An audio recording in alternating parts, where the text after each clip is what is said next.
All right, I'll call the meeting to order. We'll begin with the invocation and the pledge. Almighty God, send down upon those who hold office in this city the spirit of wisdom, compassion, and justice.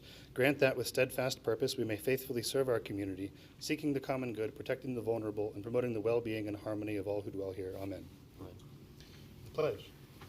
Pledge allegiance to the flag of the United States of America and to the republic for which it stands, one nation under God, indivisible, with liberty and justice for all. A couple announcements. The City of Post Falls is excited to host the Post Falls Festival Parade this Saturday as part of our America 250 celebration. The parade begins at 10 a.m. and travels along Celtice Way from Frederick Street to Idaho Road. We invite everyone to come out and enjoy this community tradition. And the annual Post Falls Festival returns this weekend, July 10th through 12th, at Chameleon Park with live entertainment, local vendors, food, family activities, and more. Festival highlights include movie in the park, live music, arts and crafts vendors, and fun activities for all ages. Free parking and shuttle service will be available throughout the weekend. Full schedule of events can be found online at postfalls.gov. The city has launched a new comprehensive plan survey focused on future land use and growth in Post Falls. The comprehensive plan establishes the long-term goals and policies that guide nearly every aspect of city planning and decision-making. Residents are encouraged to participate and share their vision for what they would like to see Post Falls look like over the next 20 years. The survey is available online at postfalls2045.org/getinvolved through July 22nd. And I would encourage everybody who's interested in land use to do that because getting involved when we're doing the comprehensive plan update is the right time to talk about what we want to see in the city, and then we can put it into the plan and then be able to point to that plan later. All right, members are accounted for with the exception of Nathan Ziegler and Mark Luca, who are excused. So we do still have a quorum, just barely. And ceremonies and announcements, we are skipping item A. That is rescheduled for our next meeting. Are there any amendments to the agenda? Declarations of conflict, ex parte contacts, and site visits. I have a conflict with item 2A on the agenda and will be recusing myself from the vote. Very good. Please present the consent calendar. Item A is minutes from the June 16th, 2026 City Council meeting, payables from June 17th through July 8th, April cash in investments reports, the Elevate Academy North School Resource Officer contract renewal, Public Works annexation reason decision, Fisher Lift Station annexation reason decision, Prairie annexation reason decision and development agreement, North Chase Place annexation reason decision and development agreement, Mullan Avenue annexation reason decision, Mullan Avenue annexation agreement, Prairie Medical Development Agreement, Gall annexation development agreement, Echo Estates Master Development Agreement, acceptance of water utility easement dedication at 1100 North Chase Road, Bogey Subdivision Construction Improvement Agreement, the Landings at Post Falls Phase 1 Commercial Subdivision Construction Improvement Agreement, and Addendum 2 to the Arrive Post Falls Construction Improvement Agreement. Any questions on the consent calendar? Yes. So one quick question. I believe Councilor Luca, before he couldn't make it tonight, wanted to pull off the Mullan Avenue items. And I told Samantha that that was going to happen. So I wanted to make sure that if any of you wanted to pull that off for separate action, that's available to you. Yes. Yeah. All right, we will pull those off, and they will become items G and H under new business. And then I do have a question, I think about Addendum 2. Sorry, I emailed them and probably just emailed them in late. Is it this construction improvement agreement, the contract, is not a public hearing or a full item because it falls underneath the amount that we now approve, right? That we don't need council to come back for. And this is for correct? the Arrive Post Falls construction? Yes. The last item? Uh-huh. So we put it on there. It is below the purchasing threshold for Thank you so department much. heads. That's the word. Yeah. The council had previously approved this essentially cost-sharing arrangement. I can't remember the agreement that it was baked into. Yeah, where we buy like 2 of the pumps Yeah, and so they do, yeah. because of that, I think it was the reason that was coming back. Okay. It was because the council had already seen it once. Okay. And then I had a question about improvement or development agreements versus master development agreements and making sure that those are separate items, but I would assume you emailed me about them.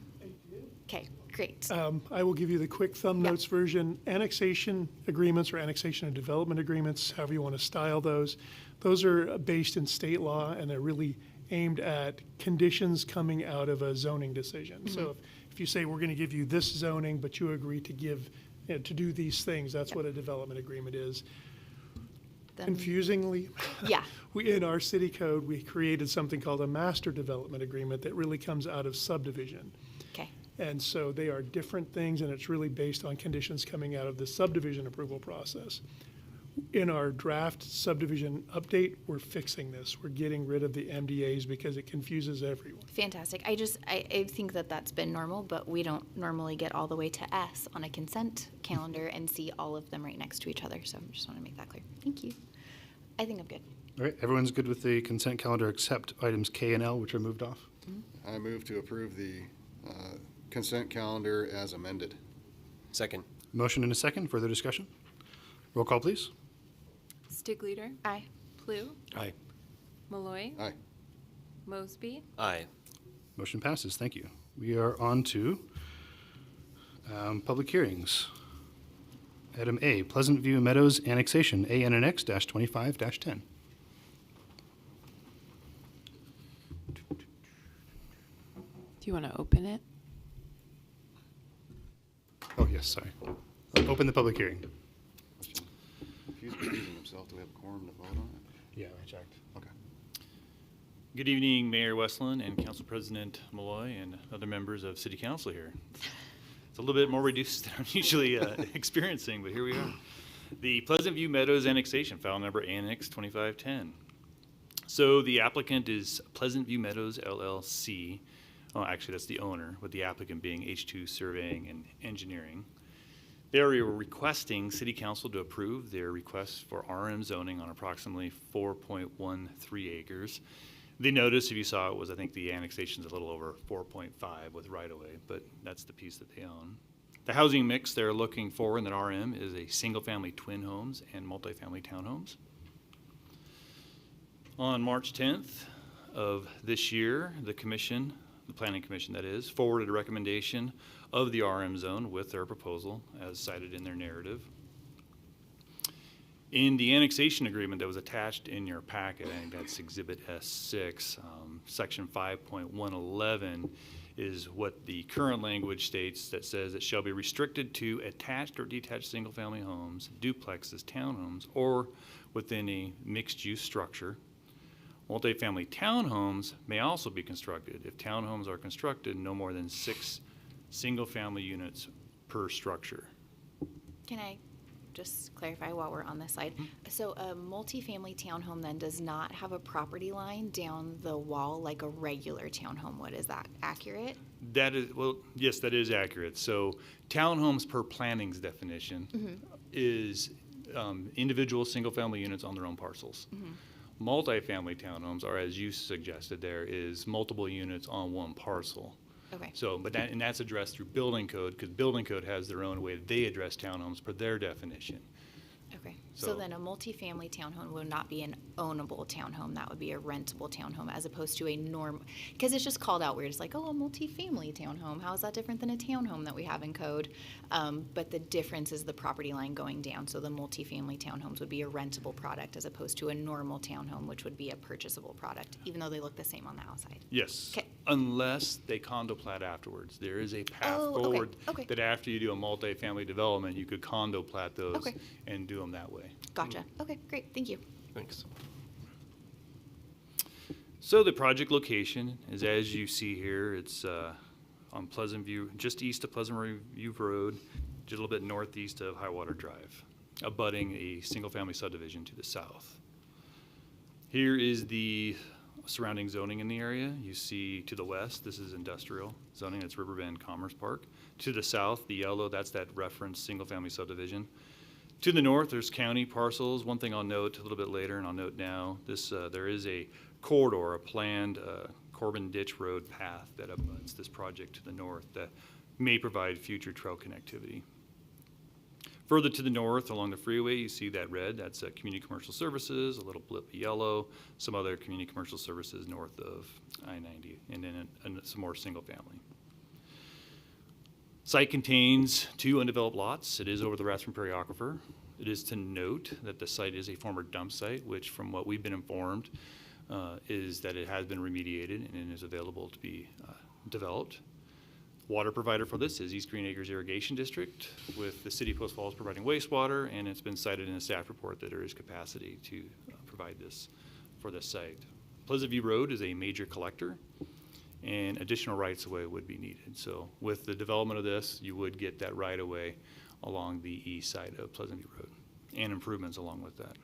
Is Pleasant View currently operating as a major collector, or is it it's not that big south of, what road? Freeway, basically. Corbin, McGuire, what goes? So you have a blip of county through here, so you Okay. can go down, it's improved, and then you have some county unimproved portions at this location. And then, okay. then you get further to the south, and then both sides, more than like, I haven't driven that section in a while to know. Yeah, I don't go down that, yeah. So aside from the county portion of it, it's operating as like a 3-lane, like Celtice does, where we have approved these kinds of properties? Chris from engineering probably could come up and speak a lot more on the capacity of Pleasant View Road Okay. of that. So if you'd like, I can bring him up right now. I would just like to know that, since it's Yeah. one of our criteria.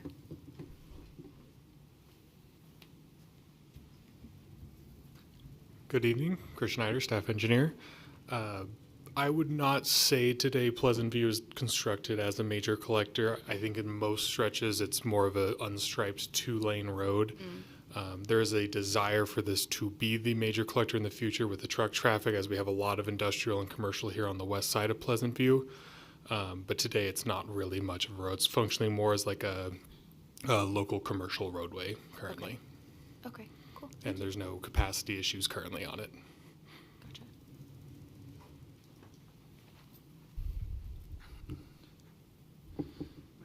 All right. So here you have the zone change review criteria. The first two really are looking at the comp plans, goals, and policies, and the future land use map. And then the last one is, does any proposal have any demonstrable adverse impact on a proposal, in which we notify other agencies and look for comments. So beginning on the first two, we look here, the future land use designation is transitional. And it basically points you in that transitional designation to a focus area. I would argue probably a focus area designation of sorts would have been better than transitional in hindsight, but since we just always punt to focus area. But the applicable focus area is Riverbend focus area. I show the location of this right about here, so it's on the kind of centrally eastern portion of that focus area. So looking at what's stated in the Riverbend focus area, is this area is developing into a mixed-use center that benefits from its proximity to Idaho and Washington state line and Spokane metropolitan area. It's anchored by region's second largest industrial park, the Riverbend Commerce Park, and includes national businesses, workforce, and research facilities. It's expected to continue attracting commercial, high-tech hospitality, entertainment, and residential development.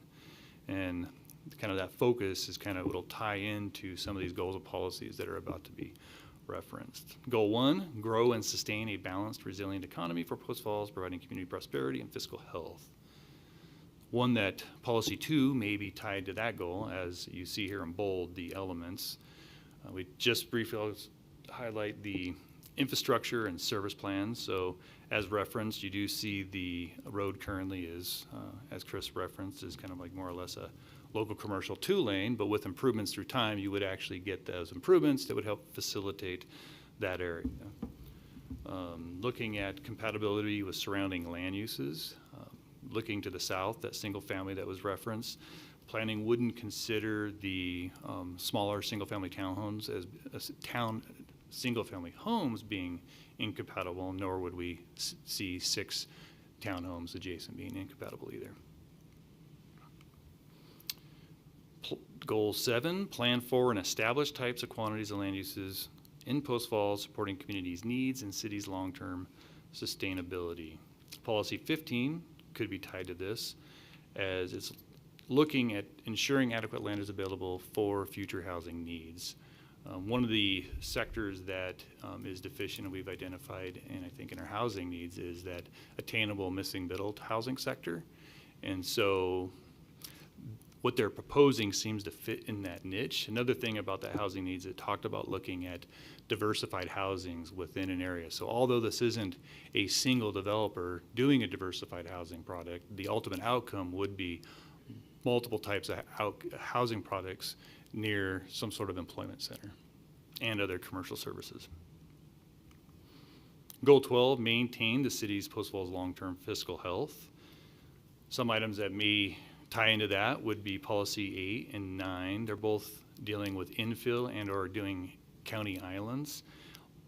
This, I would say, being bound by the river and the city to the north and east functions as a county island.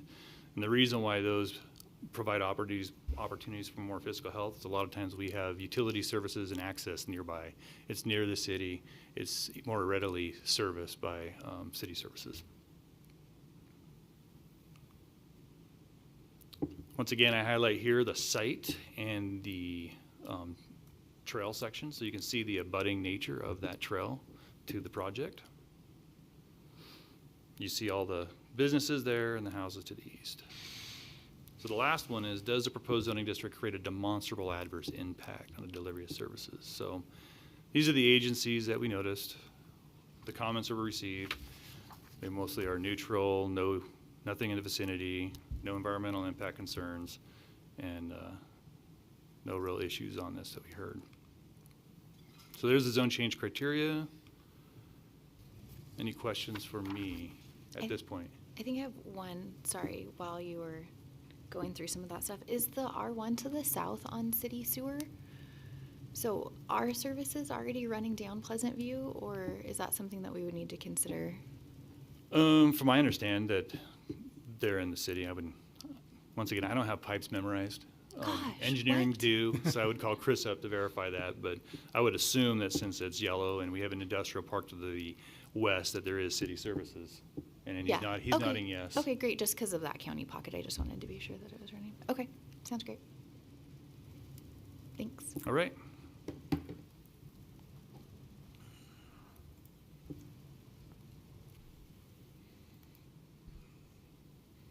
All right, if the applicant will come forward.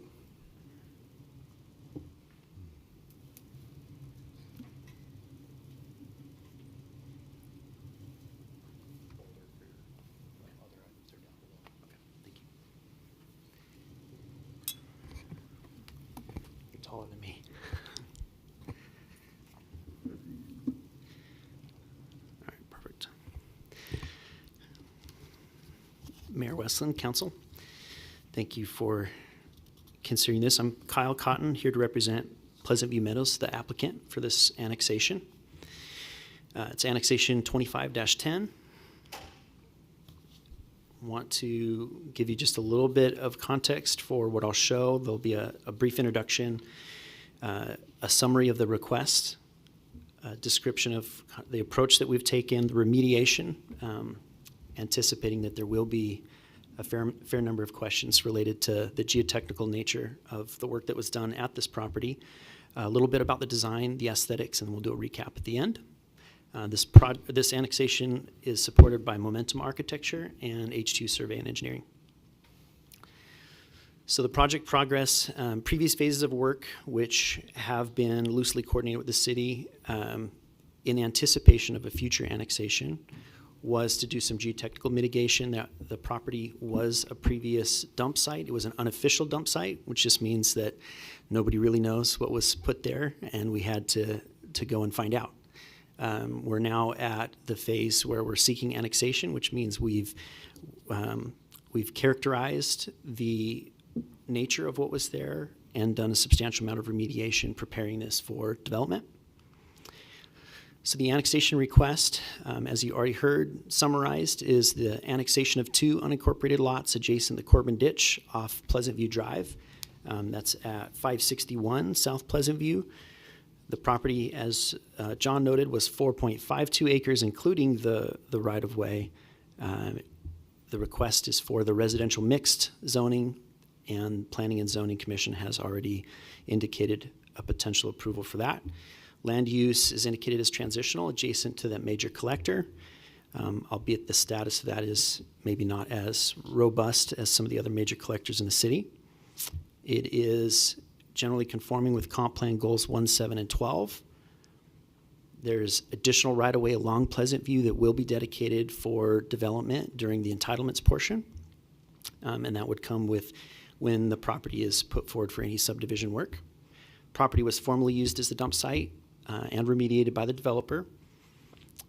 There's buildable and non-buildable areas that were clearly defined, and there was a substantial amount of record keeping so that we know exactly what was done and where the property is well suited for structures to be placed. The wastewater can be provided by City of Post Falls, as was noted. One of the things that we have done is pursued an alternative to East Green Acres as a water source. The East Green Acres water supply is a fair distance from the site. The land itself is considered Class 6 under their rules, which means that it is not eligible for irrigation water, and that means it's also not required for a irrigation assessment. And that means, so we did get a letter in writing signed by the board, the East Green Acres board, that does allow us to seek City of Post Falls water supply for the property. The property would be managed by an HOA upon development, and that would maintain any of the private roads, sewer, and water that would be interior to that. So our approach for this property is a blight to bright transformation that would turn this undocumented landfill, which is an environmental risk, into a vibrant and productive residential community with zero remediation costs passed on to taxpayers. The annexation value here is really three-part. One is environmental. It's a cleanup of an unproductive, difficult to work with piece of property. It's the introduction of smart housing, so that missing middle, 29 single-family homes that provide an opportunity for entry-level and workforce housing, and a community connection. So offering a large green space, almost 24% of the property is anticipated to be used for green space, and that would provide that green belt connection in the event that the city does develop that trail network along the Corbin Ditch. So this one, why not now or why now? Is it safe to build? Absolutely. So the developer has executed targeted environmental remediation to make the site ready for annexation.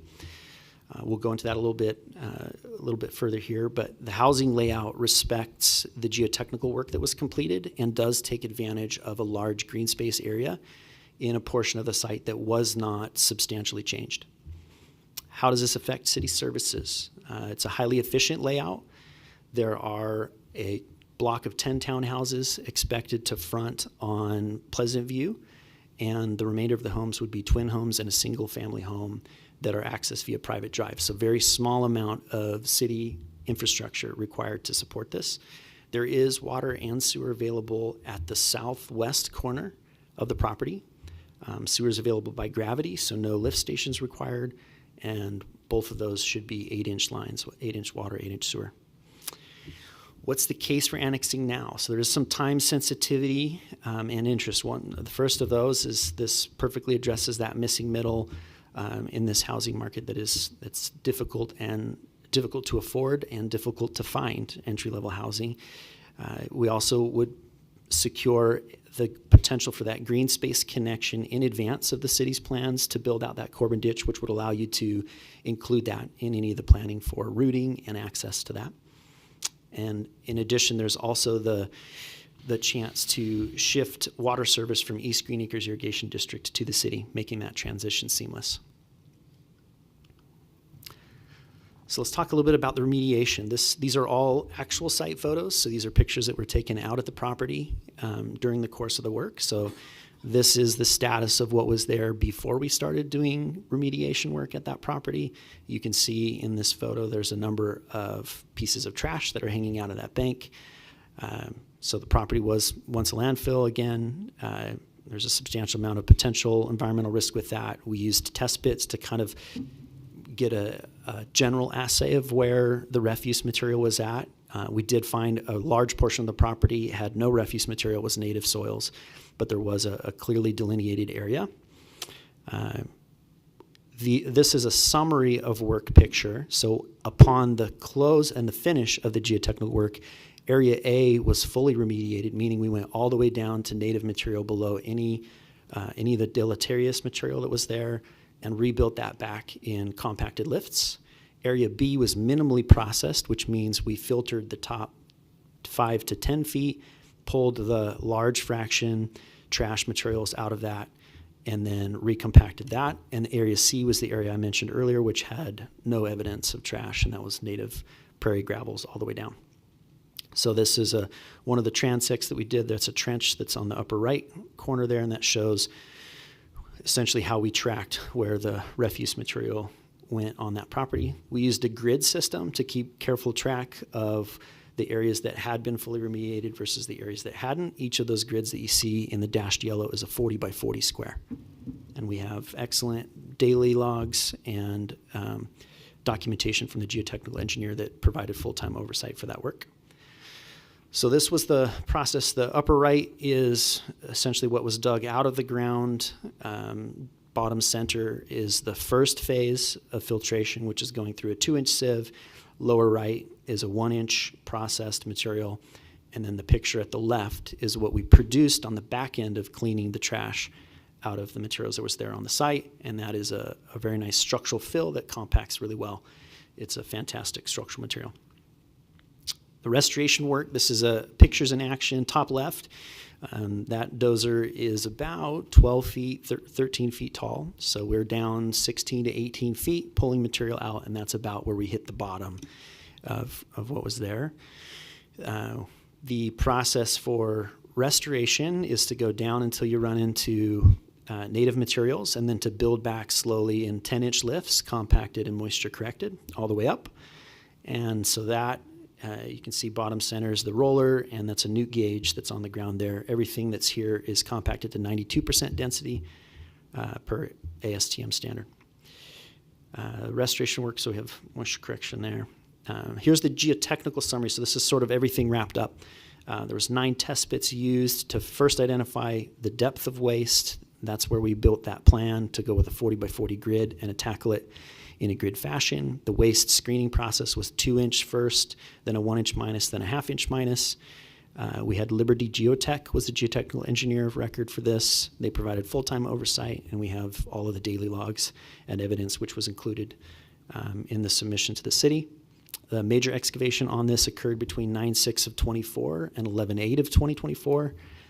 And all of the land from the 20-foot to 180-foot off of the edge of Pleasant View Road, Area A, is the area that was excavated all the way down, fully remediated. So that's the area that we'll look at here in a minute for potential townhouses. Land from 180 to 420 is the area that would be the eventual green space. That's minimally processed. There is a small amount of deleterious material that is still within there, and it would be relatively deep. We didn't find much in the way of biologicals. That landfill has been there for a very long time, so most of the settling would have already happened. Area B is suitable for green space, parking, roads, paths, trails, but structure restricted, so that's that center area, and above ground building restricted. And then land from 420 foot eastward was the area that was native materials requiring no mitigation. This was an early design concept, just looking at potentially what might fit on this property. That turned into the preliminary design here for what we'd like to end up proposing through a subdivision process. So this is the frontage here on Pleasant View Road, indicating 2 blocks of 5 townhouses facing the street, rear loaded with parking in the rear as well. We have that green space that's shown in the center, separating the townhouse block fronting on Pleasant View and the twin homes that we'll look at right here. This has 18 twin home lots and 1 single family home lot. That's the one that's there at lower left. So this is served off of a loop road. Everything that's off of Pleasant View would be private. And so private water, private sewer from that part. Here's the aesthetics. So the architectural design is using a kind of a warm, modern craftsman, modern farm aesthetic, blending contemporary lines, natural textures. So we have a high-end look, but still maintain that welcoming neighborhood feel. Are you in love with the jaunty roofs? You could give me a cottage, that'd be okay. Do you like the Jaunty? No, Yeah. I do not, no. But I think I really like the plan. I have to say, one of my concerns when you were talking was fronting on a major collector. And it looks like you have a great deal of space between the actual front doors and what has been described as going to be a major collector in town. And so I appreciate that consideration Yeah, we can and go back. the extra parking in the back. Although that does look like a pool, which really excites me, but it is not, so, No, it is not. okay. All right. So townhouses, this is lower floor, upper floor. These were set up as 2 to 3 bedroom, and the size fraction for these is about 1,300 square feet, maybe 1,400 square feet on the upper end. This is the twin home A aesthetic. So this is the 2-story twin home option. These clock in at around 1,100 square feet in that ballpark. All of these have enclosed garages. This is a cold climate. It snows all the time. Nobody wants to have to start a car that's out in the cold. And this is twin home B aesthetic. This is a single story, but it does have a single car garage. I didn't include a floor plan for this one, but the size range for this can be 600 to 800 square feet. So a recap, this annexation is a win-win in the truest sense. Takes an underutilized former landfill site, completes its transformation to a safe, beautiful neighborhood, adds 29 high-quality homes in a near-industry neighborhood with an infrastructure model that protects the city budget. To top it off, this secures that vital greenway link for the future trail system. So I want to thank you for your time and respectfully request approval for the annexation. Happy to answer any questions. Clearly a large amount of work went into this. Thank you for all the detail on that. That was great. Questions from council? It strikes me that we've been talking about twin homes and townhomes, but the square footages that you just mentioned, those sound like cottage homes and tiny homes to me. Which it does, I mean, there's a lot of work that goes into it, and I think I like the layout and everything else, but as I shuffle through all of my paperwork to validate that, I don't know if we're allowed to have staff come back up and answer questions if we're at that point. The biggest difference is that cottage homes and tiny homes aren't attached. All of these are attached. But I think there's a square foot minimum for townhomes, is there not? That throws them into the cottage and tiny home. John's shaking his head no. He's shaking his head no. Okay, great. Doesn't matter. It's fine. And then I guess my only other question to you as the applicant was why do RM, which includes commercial, which is generally the benefit of commercial. I see no commercial, and then I'm assuming that it's because R2 requires a special use permit for townhouses, and you have to have a square foot lot minimums that you're not going to meet in the R2 designation. Is that accurate? Yeah, so the RM zoning was sought for setbacks, lot minimums, density, and really it's that mixed housing offering. So the mixture of townhomes offered with all of these as single family. So I think the question earlier was that you had earlier tonight was the difference between multifamily townhomes versus single-family townhomes because of the character of this development and some of the rules about the multifamily percentage. This would not ever be proposed as a multifamily townhomes. These are single-family only. Because they're multifamily, even though they're townhomes, they still fall into our more traditional. I can't see John, so I don't know what he's shaking his head to or not. These would fall into these are considered R3 because they're still multifamily, even though they're not the traditional apartment complex structure. Am I understanding that correctly then? Okay. All right. Okay. That answers my question. Sorry, I'm just trying to keep up with the specifics here. So, but otherwise, I don't have any other questions. So, oh, and thank you for doing 29. I like that number when we do this. I think we've been asked to approve 90 to 200 of them at one time, but I think the 29 is a nice, it's gonna be a nice little community. Yeah, this is going to be a good buffer in transition. All right, if there are no further questions, then any public testimony?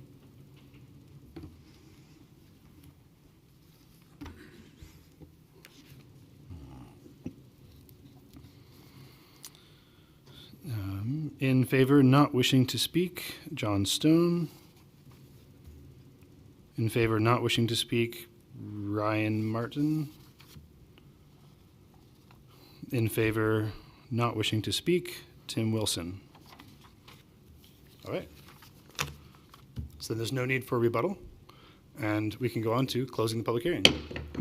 Deliberation. Doesn't give us anything fun to deliberate. I like some like extra stuff in there.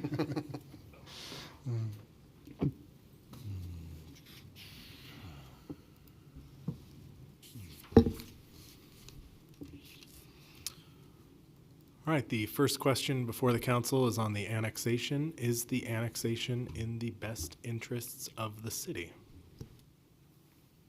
Seems like it, like purely based on the remediation of the land. So, yeah.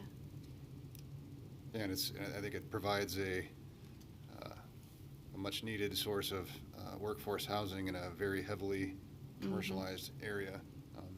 And starts to creep into a county pocket there, so that's good. Yeah, he said from blight to bright or something cute like that. But I have friends that live in that neighborhood, and I'm driving down there. It's like, yeah, it's kind of gross before you get to their house. So I absolutely am in favor of making this go forward. All right, so we're going to keep these annexation and zoning motions separate for legal clarity. So I'll entertain a motion on the annexation. I move to approve the Pleasant View Meadows Annexation ANNX-25-10. Second? Motion and a second. Further discussion? Roll call, please. Plue, Aye. Malloy, Aye. Stigleader. Aye. Motion passes. On to the next questions. All right, on to the initial zoning review criteria. Is the proposed zoning district consistent with the future land use map and focus area contained in the currently adopted Post Falls Comprehensive Plan? I'd say yes. Residential mix is called out as an implementing zone designation in both the focus area and the comprehensive plan. Yeah. All right. Is the proposed zoning district consistent with the goals and policies contained in the currently adopted Post Falls Comprehensive Plan that are relevant to the area under consideration? I would also say yes. As I mentioned earlier, the workforce housing for the abundant commercial elements in the immediate vicinity is right along the lines of the zoning district and comprehensive plan. Also, this development would promote vehicular and pedestrian transportation connectivity by gaining the additional right-of-way along Pleasant View and the future potential connectivity with the Corbin Ditch path. Agree. I mean, policy 15 was cited as diversified housing. This, I like the number at 29. I don't know that it's really supported given all of the things that we've annexed and approved in the last 2 years, which is largely this product over and over and over again. So I don't know how much diversity we've really been adding since it's the same thing. But I actually really like it in this area. That there's no other options here other than just straight single family homes. And so I think that looking at just at this focus area, it's nice in that way. And in terms of compatibility with existing development too, I'm sure that nobody's going to have any argument that they would prefer to live next to a development such as this as opposed to an unregulated landfill. So Yeah. I think it's a win all around. Agreed. Thank you. All right, finally, does the proposed zoning district create a demonstrable adverse impact upon the delivery of services by any political subdivision providing public services within the city? None noted. They say none. All right, then I would entertain a motion for the zone assignment. I move to assign the residential mixed zoning designation to the Pleasant View Meadows annexation. Second. Motion and a second. Further discussion? Roll call, please. Plue, Aye. Malloy, Aye. Stigleader. Aye. Motion passes. Thank you. Now we are on to unfinished business. And item A, Fisher Lift Station Annexation Ordinance. I think we're just going to read off a couple of these. Hold, please. I move to place the ordinance Fisher Lift Station Annexation ANNX-26-1 on its first and only reading by title only while under suspension of the rules. Second. Motion and a second. Further discussion? Roll call, please. Malloy, Aye. Mosby, Aye. Stigleader, Plue. Aye. Motion passes.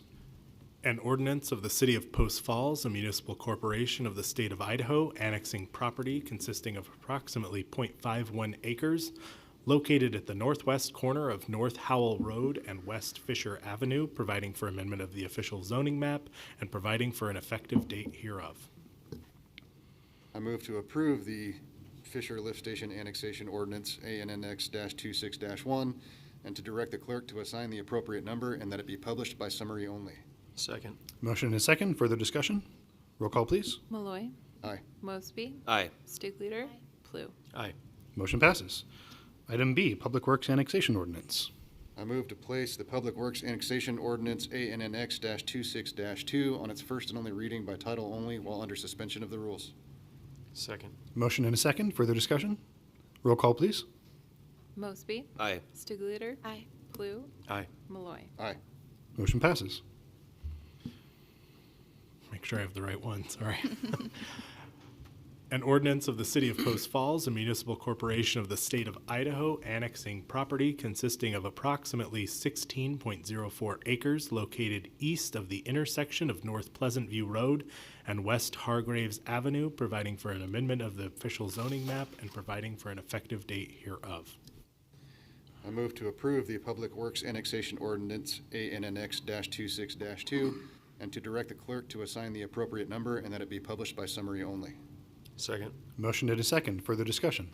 Roll call, please. Mosby. Aye. Stigleader. Aye. Plue. Aye. Malloy. Aye. Motion passes. On to item C, Prairie Medical Zone Change Ordinance. I move to place the Prairie Medical Zone Change Ordinance ZC-25-2 on its first and only reading by title only while under suspension of the rules. Second. Motion and a second. Further discussion? Roll call, please. Mosby. Aye. Stigleader. Aye. Plue. Aye. Malloy. Aye. Motion passes. An ordinance of the City of Post Falls, Kootenai County, a municipal corporation of the state of Idaho, providing for a change in the zoning classification for land located at the southeast corner of West Prairie Avenue and Highway 41 from Community Commercial Services, CCS, to Community Commercial Mix, CCM, providing for this ordinance to be in full force and effect from and after its passage, approval, and publication according to law. I move to approve the Prairie Medical Zone Change Ordinance ZC-25-2 and to direct the clerk to assign the appropriate number and that it be published by summary only. Second. Motion and a second. Further discussion? Roll call, please. Mosby. Aye. Stigleader. Aye. Plue. Aye. Malloy. Aye. Motion passes. On to item D, Powderhorn Vacation Ordinance. I move to place the Powderhorn Vacation Ordinance VAC-25-5 on its first and only reading by title only while under suspension of the rules. Second. Motion and a second. Further discussion? Roll call, please. Stigleader. Aye. Plue. Aye. Malloy. Aye. Mosby. Aye. Motion passes. An ordinance of the City of Post Falls, a municipal corporation of the state of Idaho, providing for the partial vacation of a utility easement situated on the southerly 10 feet of Lot 2, Block 4 of the plat of Pioneer Ridge, recorded in Book F, page 23, Records of Kootenai County, Idaho, located in the southwest quarter of Section 27, Township 51 North, Range 5 West, Boise Meridian, as described herein, providing for a disposition of the easement, providing for repeal of conflicting ordinances, providing for severability and an effective date. I move to approve the Powderhorn Vacation Ordinance VAC-25-5 and to direct the clerk to assign the appropriate number and that it be published by summary only. Second. Motion and a second. Further discussion? Roll call, please. Stigleader. Aye. Plue. Aye. Malloy. Aye. Mosby. Aye. Motion passes. Thank you. On to fee resolution revision, item E. There is no presentation, correct? I move to approve the fee resolution revision. Second. Motion and a second. Further discussion? Roll call, please. Stigleader. Aye. Plue. Aye. Malloy. Aye. Mosby. Aye. Motion passes. Item F, Well House 4 Rehabilitation Contract Amendment with JUB Engineers. Oh. Okay. You thought I was slacking, didn't you? I was like, can we just be done? We can. Good evening, Mr. Mayor, members of the council. Andrew Arbini, Projects Division Manager in Public Works. So typically Jackson would be making this presentation. He's the project manager for this project, but he is enjoying some scheduled time out of the office. So you get to listen to me. As an overall update, so construction on the project is complete. Physical construction has been completed. The disinfection topic, this item is something that was recently discovered and is a new issue. And this amendment tonight with JUB provides the additional services for JUB to support the city and the contractor in reaching a disinfected well. I did include an outline. I have a few slides tonight to expand on the details of this. I'll lead off with a project summary and an update of where we are. A few photos of the well site as it is currently. So this is the completed project. A few pictures of the interior. You can see the new pump, new piping, and electrical gear.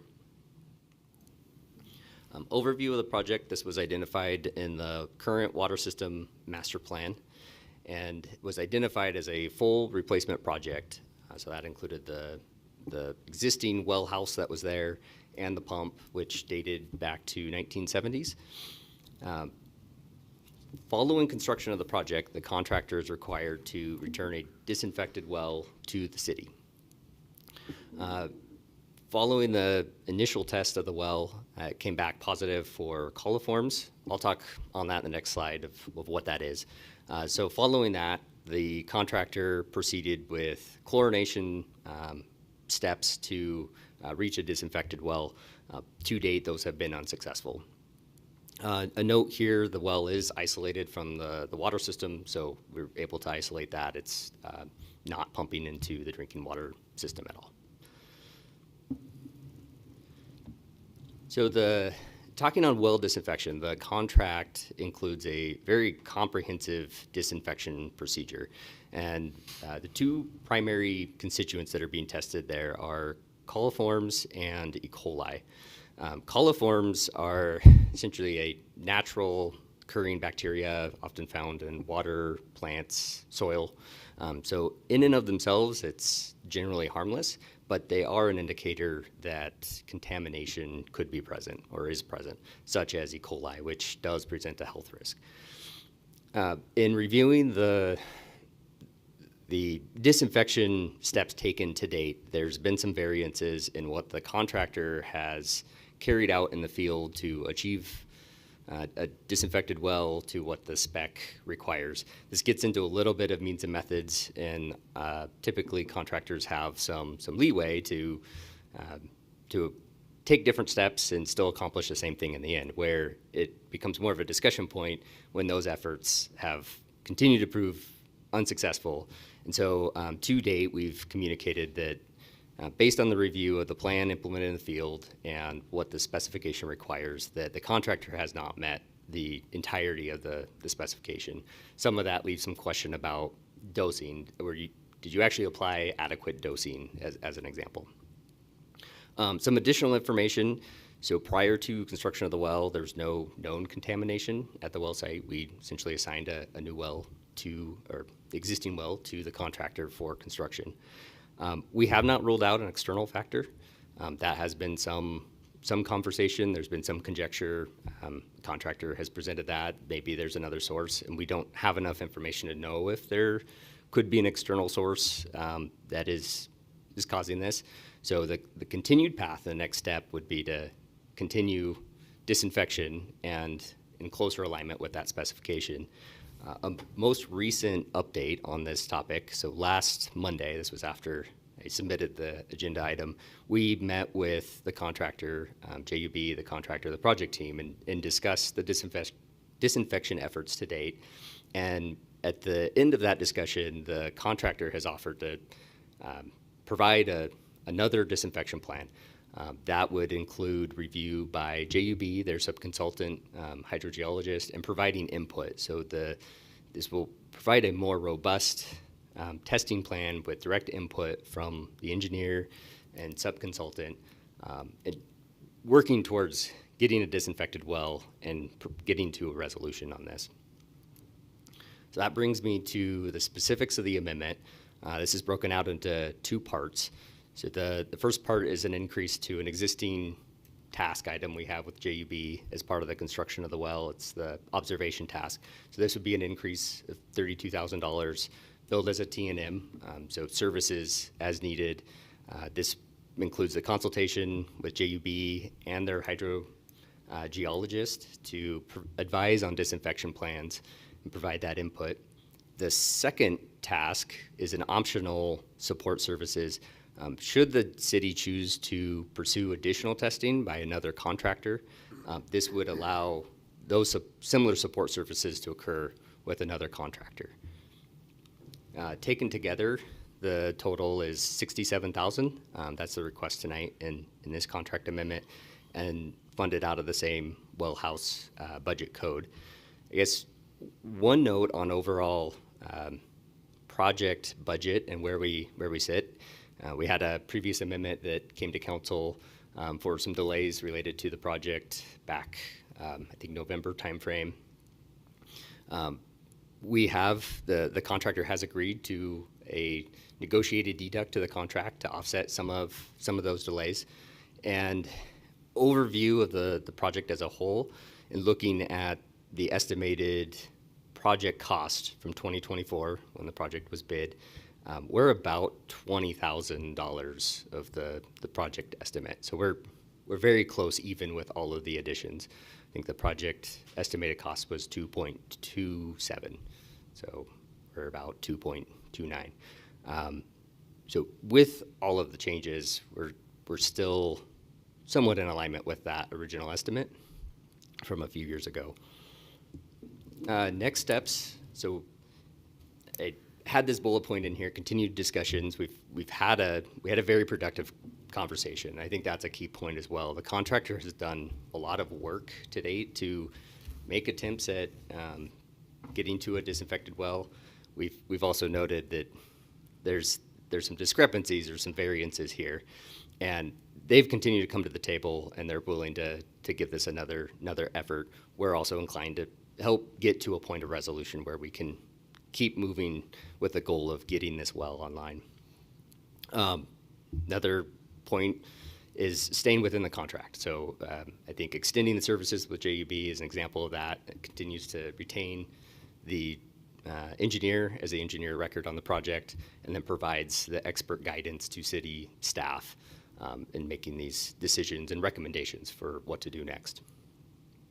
I guess a key point here, that third bullet point, if there is a responsible party in this, I think that earmarking that as an opportunity to have those discussions at a future point. I don't know how likely that is, how clear that would be, but noting that we have not waived any of the city's rights under the contract to date.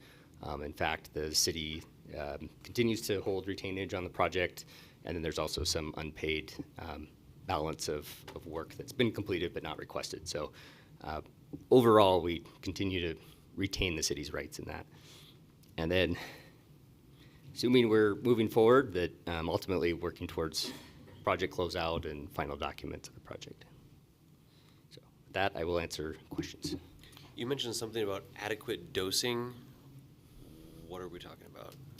So chlorination, under the specification, there's a reference to an industry standard and dosage of chlorine concentration.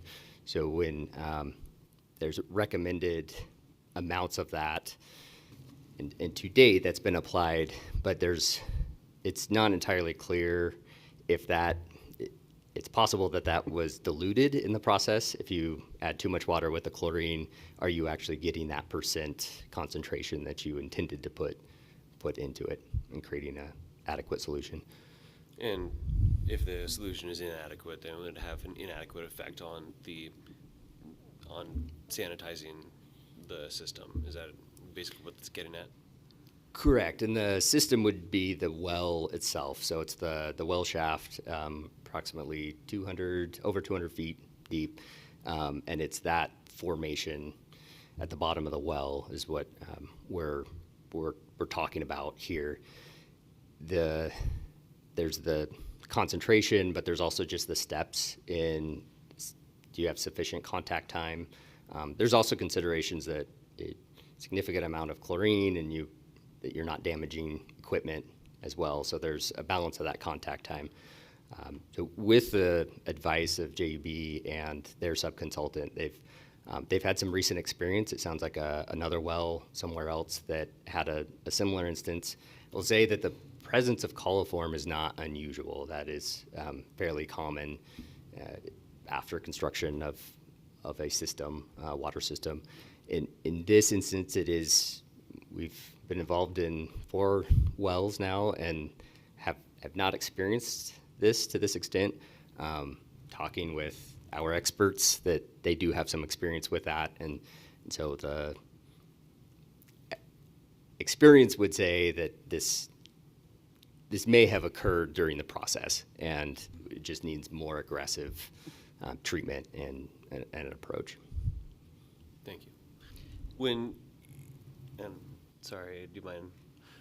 When you were talking about how close we are to the original estimated budget from, I think you said 2024, is that assuming we make these contract amendments, or is that before? That was before. Okay. So we would be exceeding by 20 plus whatever we would approve if we were With to all approve of the the requested amendments. amount. Okay. Correct. And then to put it very simply for people who are wondering why this is being requested, in blunt terms, this is to ensure that the system is putting out clean water. That's what is being asked is $67,000 more in order to ensure that we have a system that is clean and not contaminated.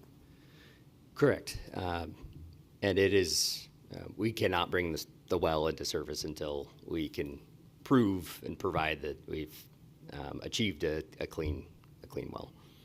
Got it. I guess maybe clarifying, so the estimate, I may have misunderstood your question. So the difference of 20,000, we're over 20,000 from the estimate, and that 20,000, that includes this amendment tonight. Oh, it does include it? It does include it. Oh, okay. Sorry, I Okay. realized what you were after the fact. All right. Thank you. That's it for me.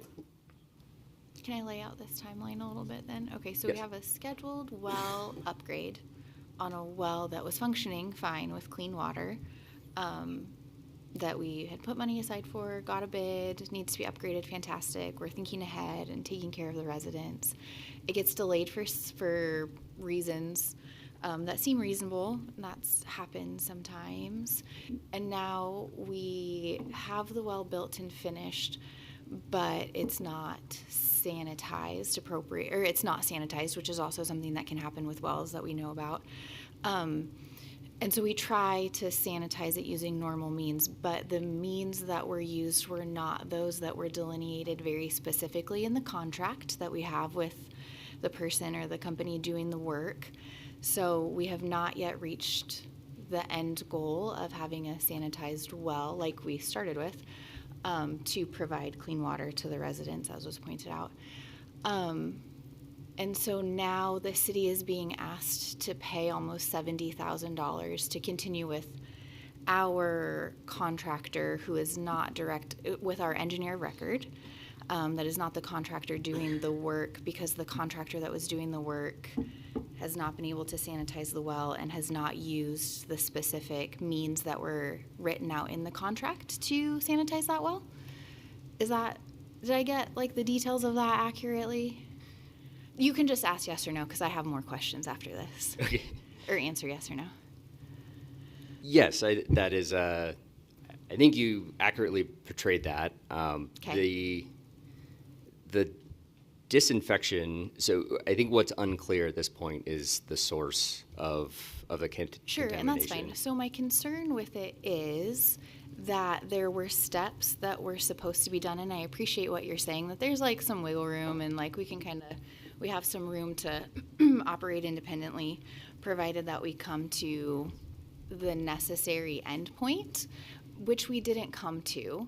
And now the city's being asked to pay almost $70,000. And so I guess I definitely want the well to be sanitized. Like, I think that is a goal and a priority. My problem is, I think that if you had come in and said, you know, sometimes this happens, we don't really know where it's coming from, we did everything the way that we had agreed to do it, and that's still not working.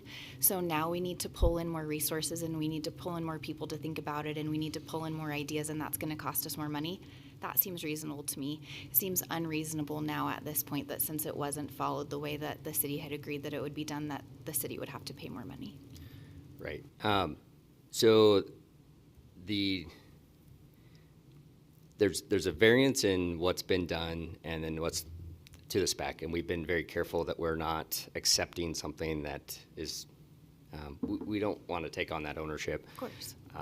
We're careful to not say it's exactly that issue. I think there's Totally. enough uncertainty, and there's a potential that it could be a handful of sources. I guess my comment about looking for it, reserving the ability to circle back around for a responsible party. If there's a responsible party, I think what that could look like is that if it is very clear that these things were not followed accordingly, or we discovered this, that was the source, that allows us to come back to that conversation. And the point about the 70,000 or 67,000 of services, that's where the city is very clear that we're reserving our rights. And today, this moves the project forward so that we can continue with our design engineer. We'll sort out who's responsible. But I think that's the risk that you take when you don't follow the specs, because if you don't follow the specs, then you have created uncertainty in this process. So if we had followed the specs, then I agree. I think it would be very clear cut and easy. But since the specs weren't followed, now we have opened up in an unnecessary way. Where is blame isn't the right word, but where is the problem? Sure. So that's where I'm struggling with this. Had the specs been followed like they were supposed to in the contractual manner, then it would absolutely make sense. But we had a clean well, and now we have a well that we can't get clean. We didn't follow the whatever was laid out in the way that it was supposed to be done. And now to get it fixed, the city has to extend our contract with third party isn't the right term because they're very much involved. I don't mean it like that. But now the city is responsible for these additional fees for this additional service that we have to fund while the contractor fixes the problem. Again, if it was followed to spec and we found ourselves in this position, then we would all be on the same page. Does no one else? So- I want to make sure we're understanding this correctly, because I thought I heard it differently. My understanding was the contractor is saying they did everything the right way and it didn't work. And now we're trying to figure out, is that true? Which would mean that there's some third source that's not accounted for, or did they make a mistake in the steps? But I think we're not sure about that yet, right? There's a bit of both. So they believe that they have followed that specification. I guess adding a little bit more to this, there's some challenges with the well, the way it was originally constructed. So what the contractors also stated is that some of the testing procedure is complicated. I don't know that this is where we're in a bit of that gray area of how much can be done versus it complicates the testing procedure. So there are some differences just with the space in the well casing itself in that testing procedure. So I'm also a little careful just knowing we're in a public setting, the contractor listening to the conversations that we continuing to work through this, but I also want to answer all of your questions as well, I guess the concerns in this.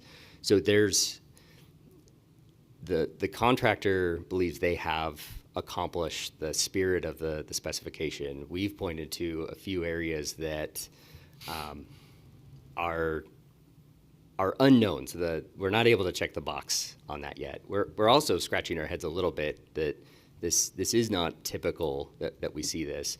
And is there evidence of something else? Could it be an external factor?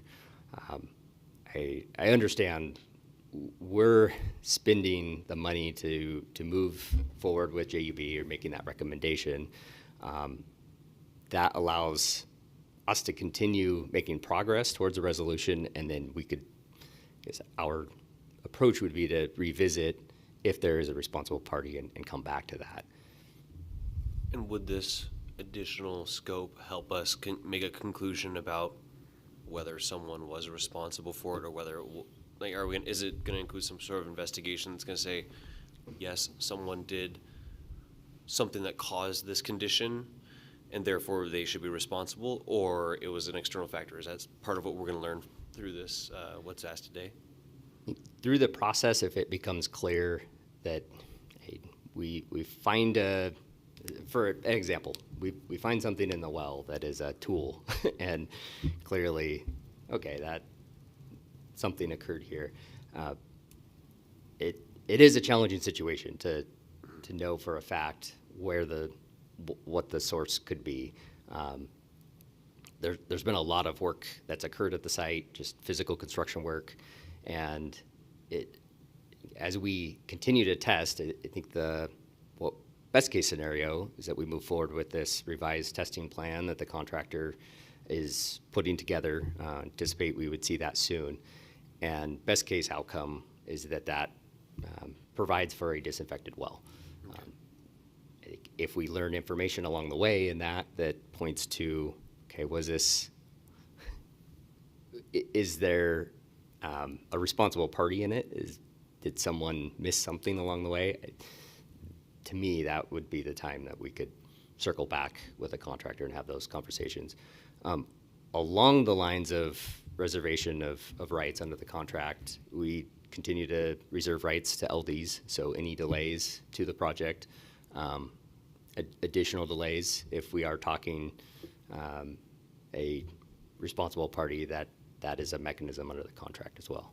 If I may be clear, my comment wasn't intended to place blame on the contractor. My point is only that when you don't follow the specs, it creates that uncertainty that leads us to this point. So again, if the specs had been followed and we agreed on that point, I would not be uncomfortable with this request. So I'm not looking for the source of the coliform or the, dare I say, source of infection.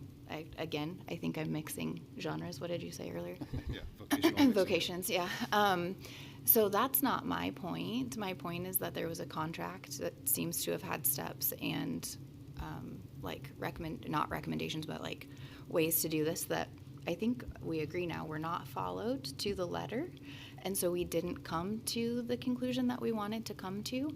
And then to introduce the comment that there's some issue with the testing, well, you can't.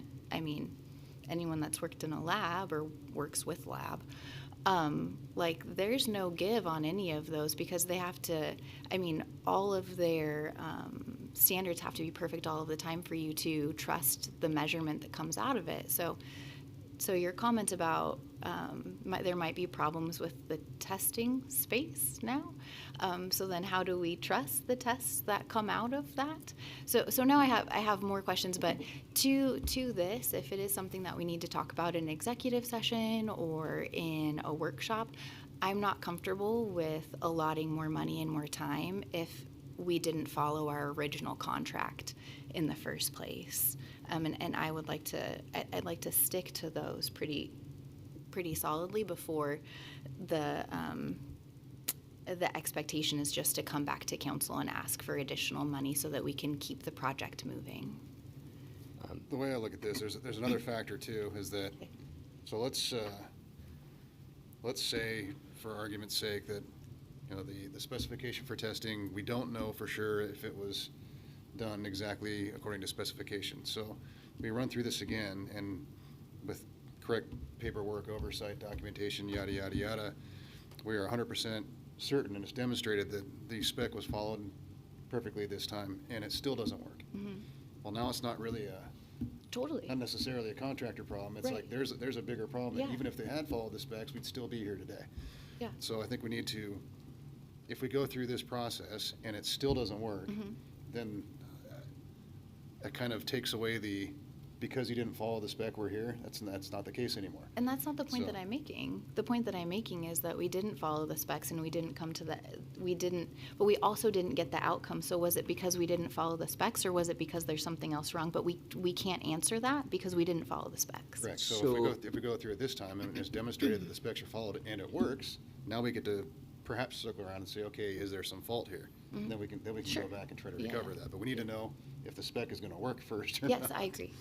So One clarification, and I realize I'm interchanging my words. So when I mentioned the testing procedure, the disinfection procedure. So part of reaching To get to a point where you can take a test and take it to the lab, there's a procedure to get the disinfection into the well and that process. The contractor has noted that there's some challenges with that, and there are some challenges with that. So the specification calls out how to go about that process, and what the contractor has noted is that that's not what we have in the field. There's some variances. There is a way to achieve this, but in conflict a bit with what we have in the spec and what it directs the contractor to do. They've noted that there's some differences here in what we could actually do following exactly that method. So that is some of that grayness that comes into where we're at today of navigating through the next steps to continue with a robust disinfection, and now engaging with a hydrogeologist on board where we did not have that before.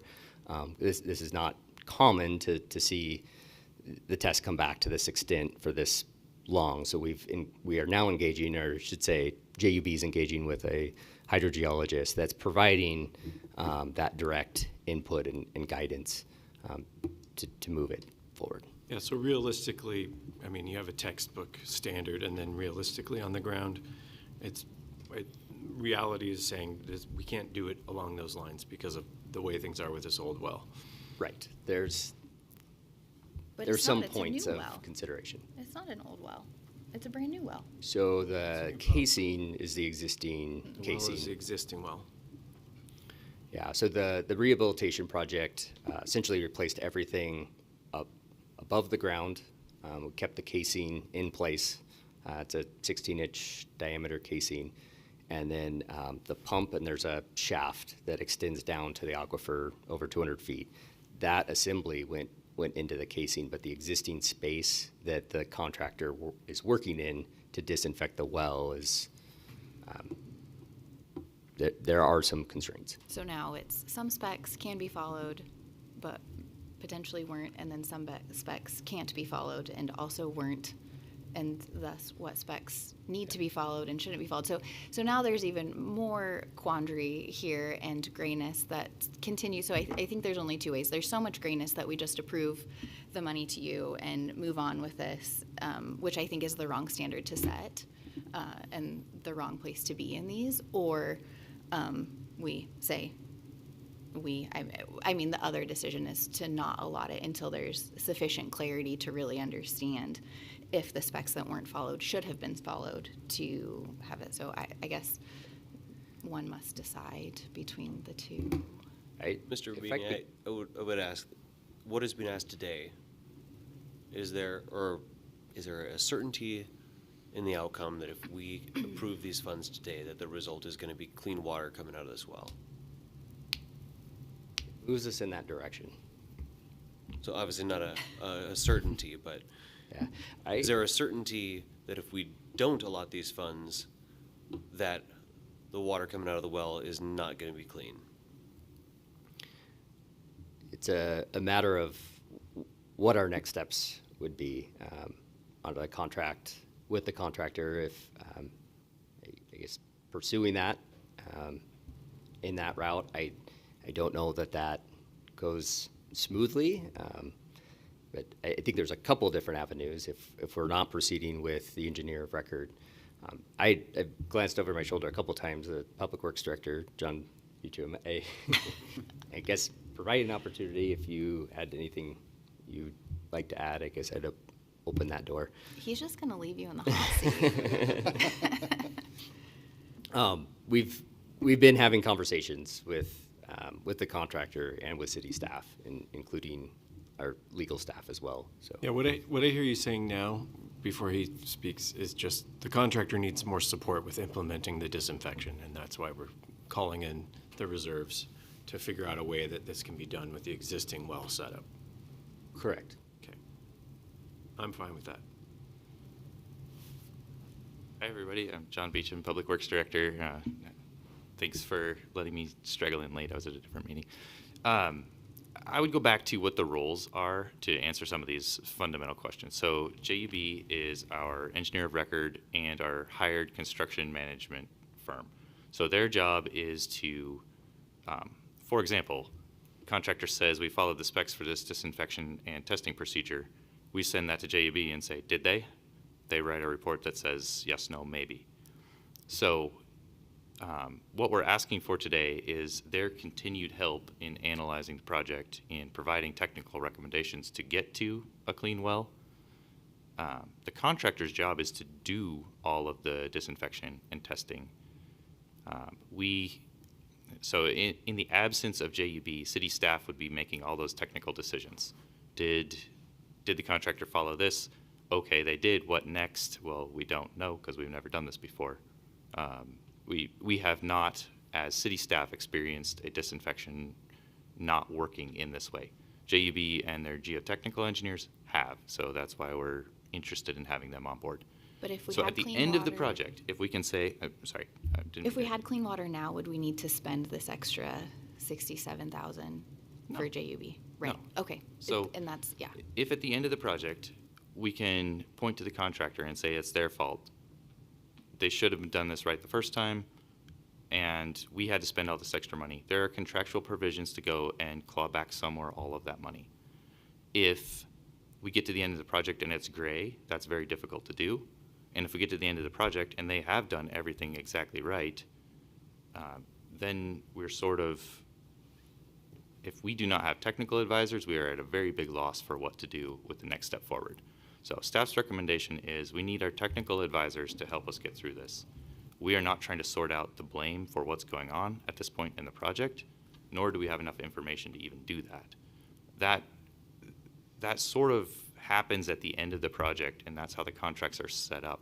We would not want the contractor to hire a technical advisor to tell us what the next steps were. That's sort of the alternative to this.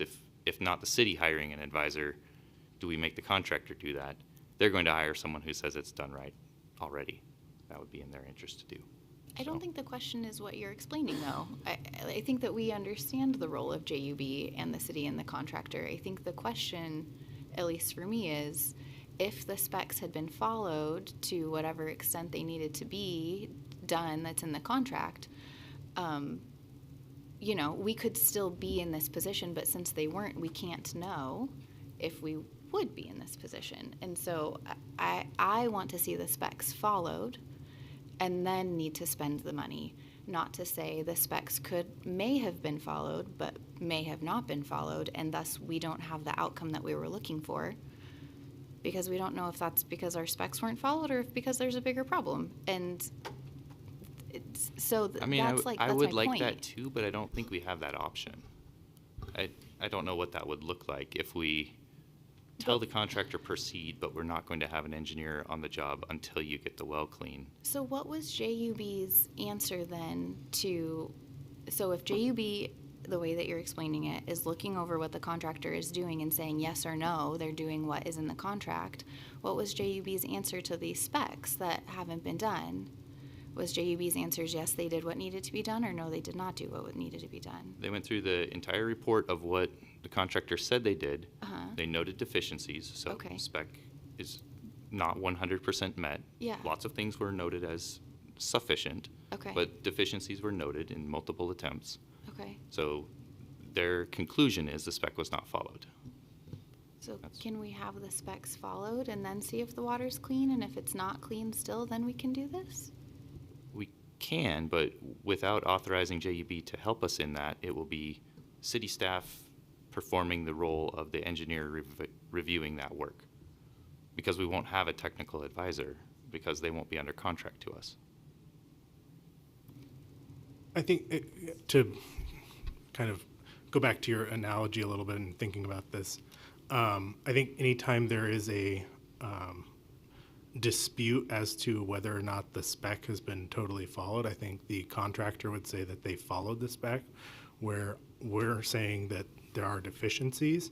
So there's a dispute there, and so thinking about it from like a legal lawsuit type analogy, you have to sort of perfect your claim. So you would make a claim, you would hire an attorney, you would have to expend funds in order to determine whether or not that what they're saying is accurate or inaccurate. And so it's the idea of hiring experts and hiring help in order to determine where the responsibility lies. And so this is at the front end, you have to expend those funds in order to determine who may or may not be at fault in order to get to the end of the project. And then once we're at the end of the project or lawsuit or anything else, that's when you are assessed damages or payment and figure out what the negotiated resolution is. If it's 60%, 40%, that you make that determination at the end. I don't know if that helps or not, but. So then at the end of the project, we come back and say, we had to spend another X amount of dollars because the original specs weren't followed in the very beginning. That made it so that not only did we not have clean water at the appropriate time, but then we had to spend X amount of money on additional services outside of the sanitation itself to get to the end goal. But we have no recourse to just have the specs followed in the first place. I think there's a dispute as to whether or not the specs were followed. It's confusing when it's brought up in the beginning as not having specs followed, and so we have to do more and more things. I think the logical answer is then follow the specs, and then it can be clear and we can move on and the request for money makes sense. But seemingly we must spend all of the money to get to the end and then try to, in someone's terms, claw back some of it, which seems crazy, but okay. I think we see this a lot with any sort of construction project we do when the contractor runs over for whether they're late or whether it's not their fault at all. We have minor contract amendments for the engineer of record to provide continued oversight. And so we see that a lot where we do an amendment to a construction contract to account for something, and then there's a smaller one for the engineer of record. Yeah. Regardless of how this goes, we had a contract with JUB for a certain amount of services, and now we're kind of running over that time, right? Or And to the end, yes. yeah, and so if we want their continued help, we're going to have to pay for it, at least initially. I think we spent a lot of time on this. I'm not sure that anyone's going to change their minds. It might just be good to go to a vote on it and kind of move on. I have one question before we do that, if Sure. that's all right. Would our retainage cover what is asked for today? I believe so, but I'm going to defer to Andrew. He's Actually, probably more familiar with the numbers. Sorry, thank you. Close. I think it's around 60,000 is the retainage. Okay. We'll go to the vote. I would move to approve the Wellhouse 4 Rehabilitation Contract Amendment with JUB Engineers. Second. Motion and a second. Further discussion? Just a couple comments. I know we've largely already covered it, but I think I was trying to specifically avoid the analogy that Field made for the optical reasons that Andrew has already mentioned. But I think no one's admitted to any responsibility, and ultimately you have to get to the end of the project in order to figure that out. And this, I think, is going to be what we need to do that. So I will be in support. Further discussion? Yeah.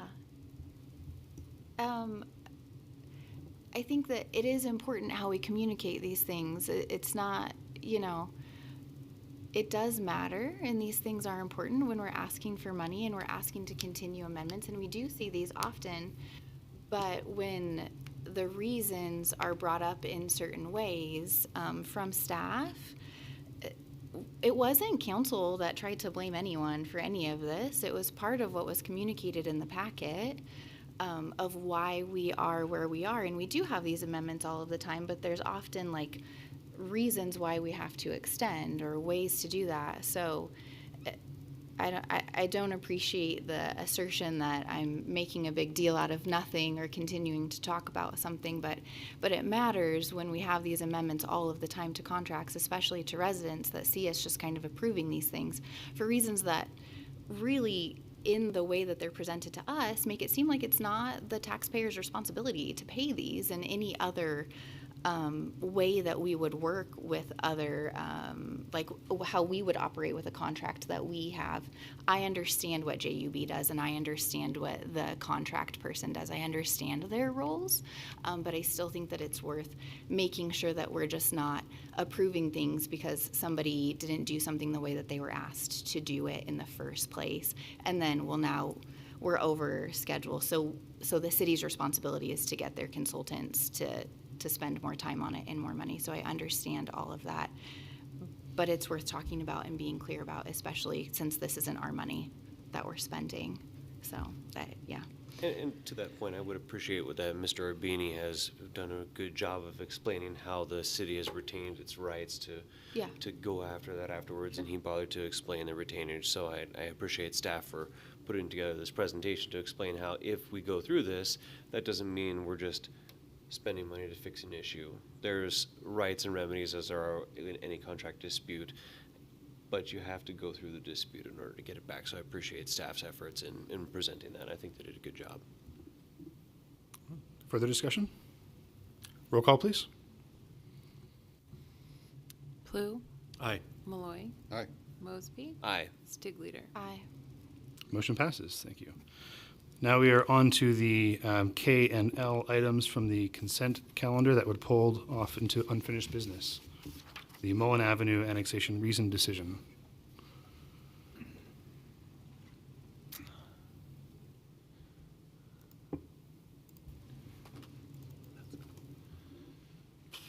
Kind of wish this would have gone before the last one, but here we go.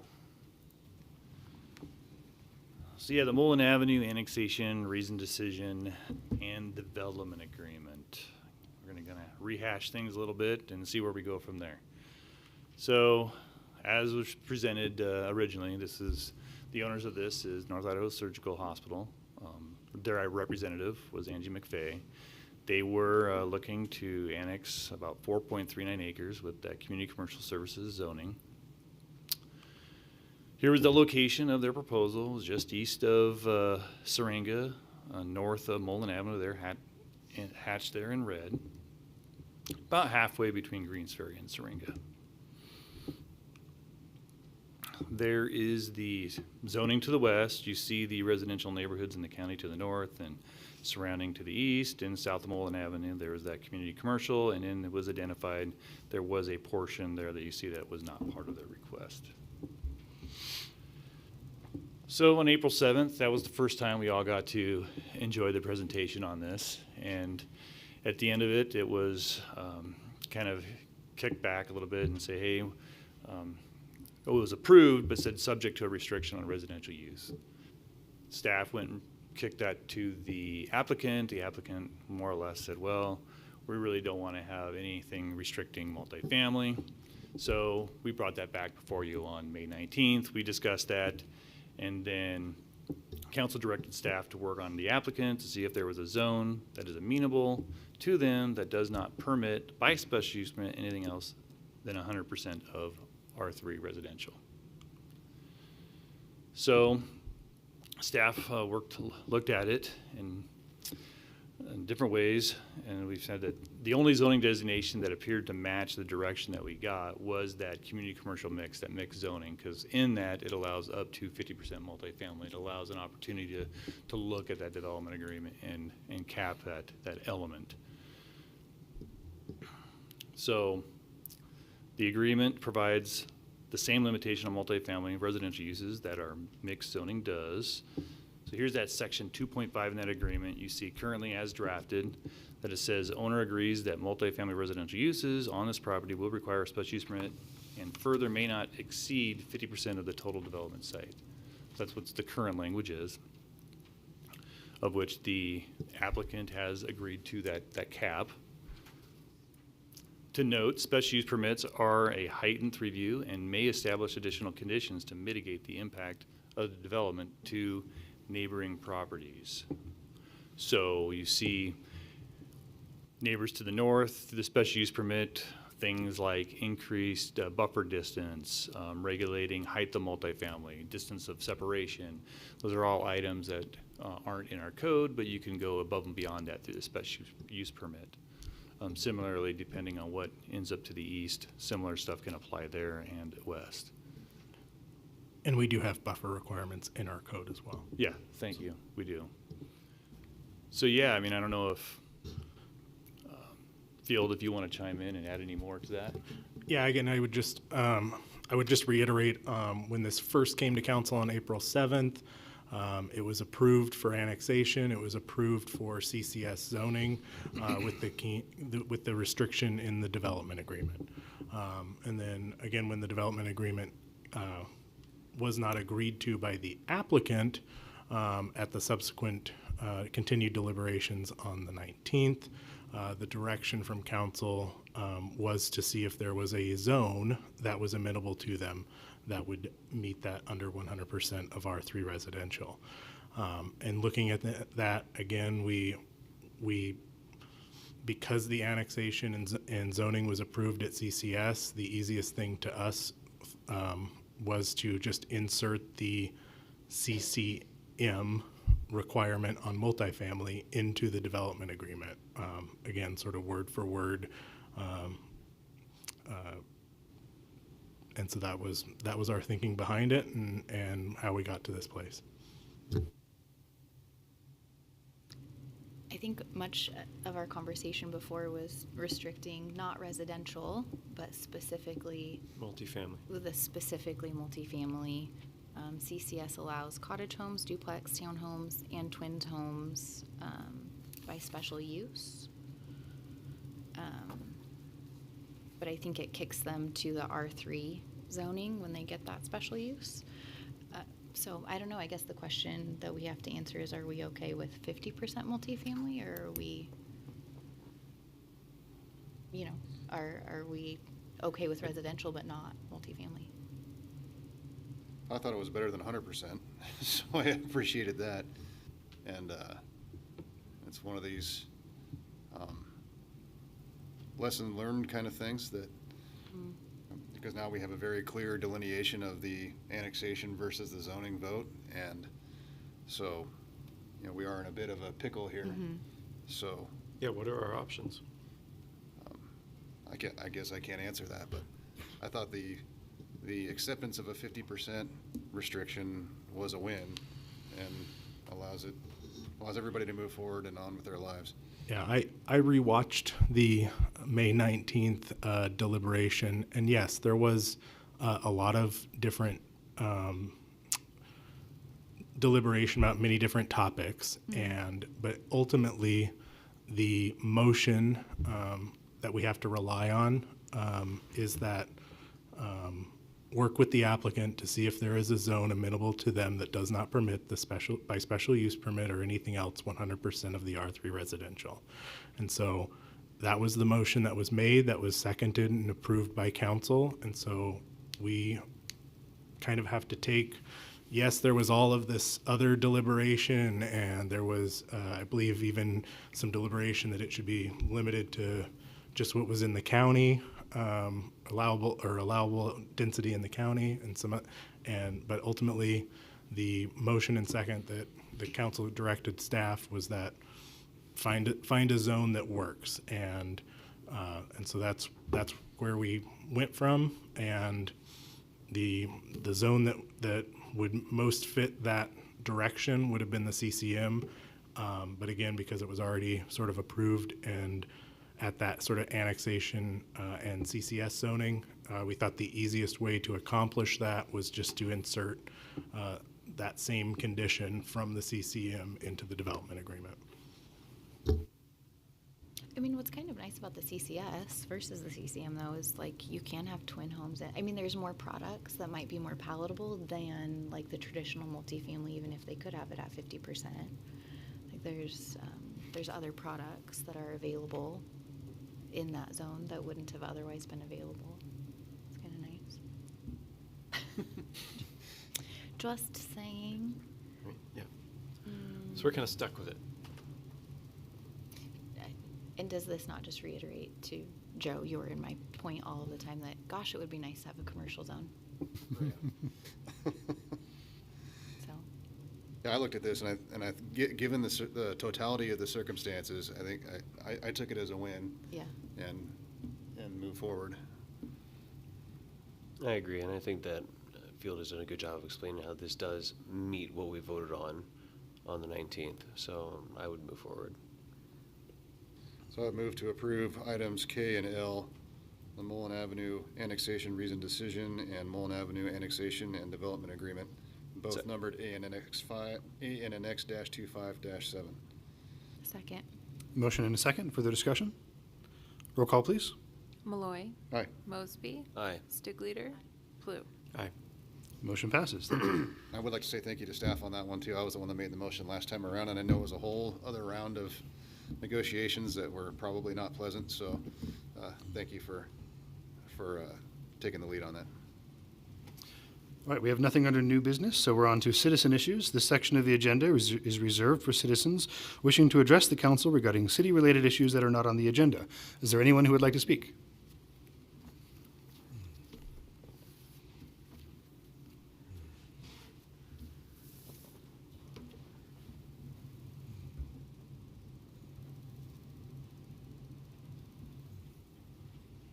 If you could state your name for the record, and you have 5 minutes on the timer. My name is Kim Brown.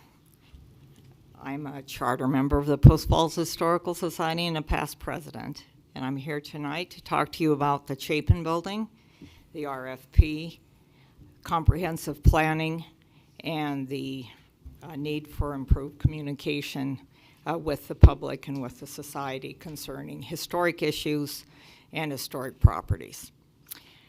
If there's one building in Post Falls that represents community, that is the unique concept of identity and belonging to a place with multiple and varied uses. And you know the history of the building, the respect for its staying power. We've got tons of growth here going on in Post Falls, but as an object that we can really look at as an example of community, the Chapin Building is it. And it is it because it's housed successful businesses in an historic business district. It's lasted from one century to the next. It has served taxpayers as a former police station and later as a park and recreation department. It has been owned by the city of Post Falls for 57 years. You are the owners of the building. Now you can imagine the shock, and I don't know if this is completely accurate, but I heard that the city of Post Falls does not include this historic building in its long-range facility planning.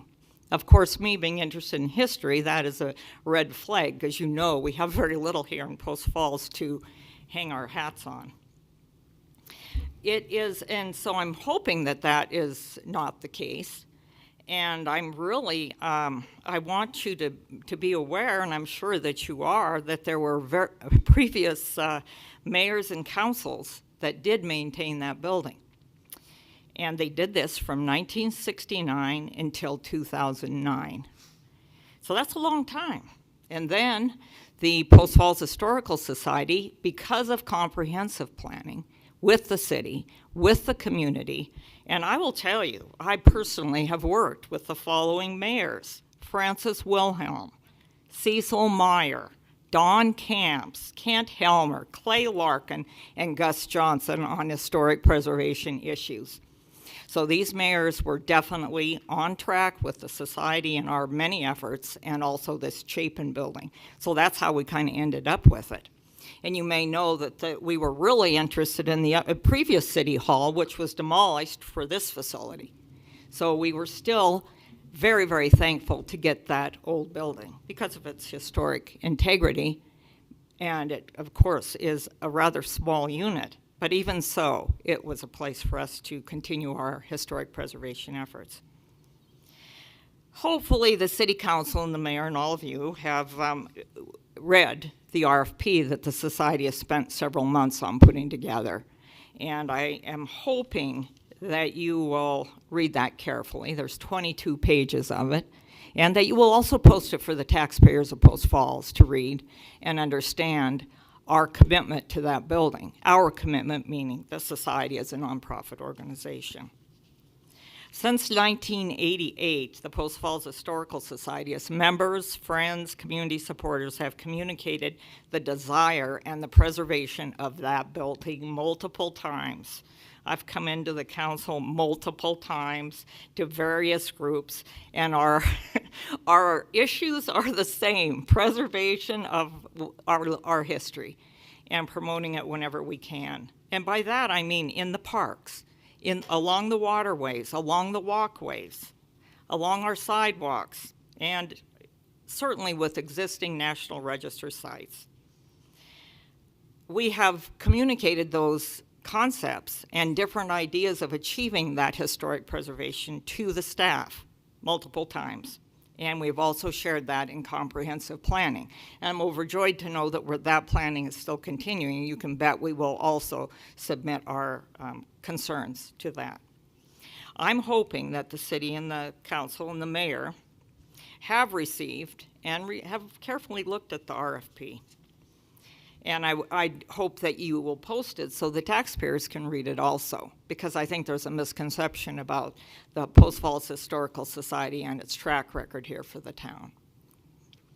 It would be great to see the doors of historic planning opened up to citizens and taxpayers to build on the energy of America 250. With our town story, a lot of people don't think anything went on here. I mean, we've got veterans, we've got families, we've got all kinds of contributions here in Post Falls that are sitting in files that can be shared. I'm afraid we're running out of time. If you could wrap up in a sentence or two, that would be great. Yes, I will. Currently, we have a museum and a monument project in the works. So how about working together to share and preserve our unique local history? Together we can rather than we can't. History continually showcases our sense of community. Our ancestors worked together, and in 2006, we can too. Thank you very much. I can confirm that we did receive the RFP from the Historical Society. Thank you for putting it together. And we'll likely have a workshop on that some point in the near future to decide what to do and how to move forward. So thank you. Thank you. Anyone else wishing to speak?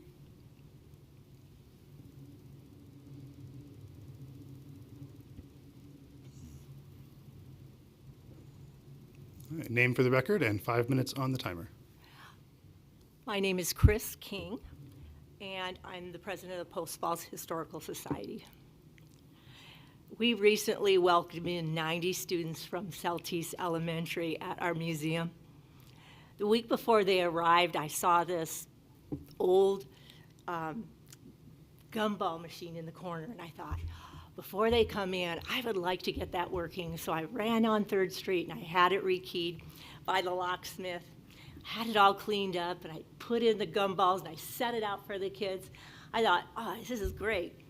I went and I told my daughter about it, and she said, Mom, how much are you charging for those gumballs? And I said, well, a penny. And she smiled, and she said, how much do those gumballs cost? And I started thinking about it and started to divide it in my head, and I realized that those gumballs cost me 5.5 cents a piece. And I was only getting a penny for them. But really what was worse was I had to confess to my daughter that the museum gives them that penny to put into that gumball machine. So I was really out like 6.5 cents. But why I'm telling you this story is when those 90 kids came through our museum, they toured the history of Post Falls. And then we have this scavenger hunt we do. And they lined up for the gumballs, and they were so excited. And I thought it was going to be kind of like, oh, I kind of made a mistake. But they loved it. And watching their little smiling faces reminded me of the best investments that we make are not measured in dollars, but they're measured in memories that we have. That is what the Chapin Building gives this community. It creates moments that creates memories. I know there's been concerns about the building, and in February it was frustrating to listen because we know that it's a historic building, and we know that it requires care, and that it seems like you don't want to put that care in it. That's what it felt like to me when I heard you all speak. Now, I want to let you know that it seemed like when you talked that you felt like we didn't do our share and that we needed loan forgiveness. I want you to know that the 17 years, I am new to this city, but I love this museum, and I want to fight for this museum.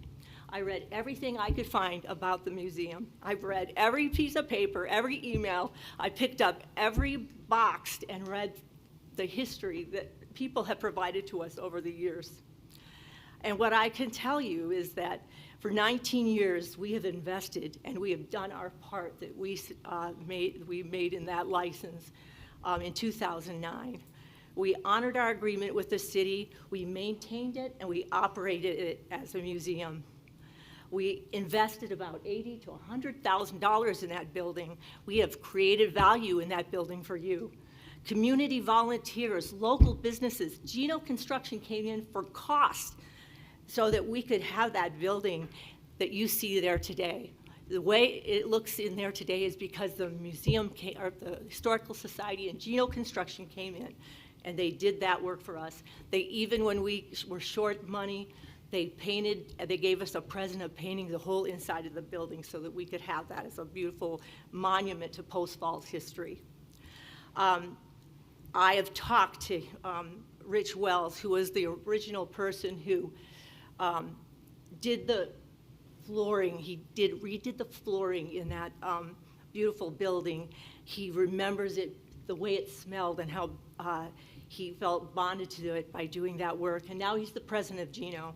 He told me today that he said that this building is structurally sound and has no differential settlement, meaning it's flat, it's good, it's not falling down like I keep hearing people say, and it's not have so much severe water damage that it has to be bulldozed down. I keep hearing that in the, with people here at Post Falls, and it's very disturbing.